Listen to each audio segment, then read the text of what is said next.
বঙ্গোপসাগরে অভিযান চালিয়ে দালালদের খপ্পরে পড়ে সমুদ্রপথে অবৈধভাবে বিদেশে যাওয়ার চেষ্টা করার সময় 273 জনকে উদ্ধার করেছে বাংলাদেশ নৌবাহিনী। এ সময় একটি কাঠের বোট সহ মানব পাচারকারী দালাল চক্রের 10 সদস্যকে গ্রেফতার করা হয়।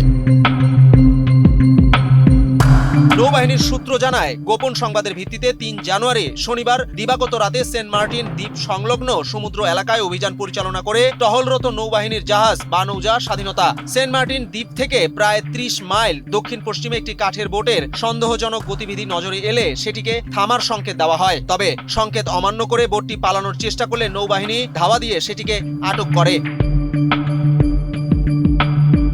এক্সট্রিম মশার কয়েল প্ল্যান্ট ফাইবার দিয়ে তৈরি, তাই সহজে ভাঙে না, সুগন্ধিযুক্ত ও নিরবিচ্ছিন্নভাবে জ্বলে। ডেঙ্গু, চিকুনগুনিয়া বাহি সহ যে কোনো মশার বিরুদ্ধে দেয় এক্সট্রিম সুরক্ষা। প্রাথমিক জিজ্ঞাসাবাদে জানা গেছে, নৌকায় থাকা ব্যক্তিরা দালাল চক্রের সহায়তায় অবৈধভাবে মালয়েশিয়ার উদ্দেশ্যে সমুদ্রপথে যাত্রা করেন। উদ্ধারকৃত বোটটিতে ন্যূনতম জীবন রক্ষাকারী সরঞ্জাম, পর্যাপ্ত খাদ্য ও বিশুদ্ধ পানির ব্যবস্থা ছিল না। ফলে গভীর সমুদ্রে বড় ধরনের মানবিক বিপর্যয়ের আশঙ্কা তৈরি হওয়ার শঙ্কা ছিল।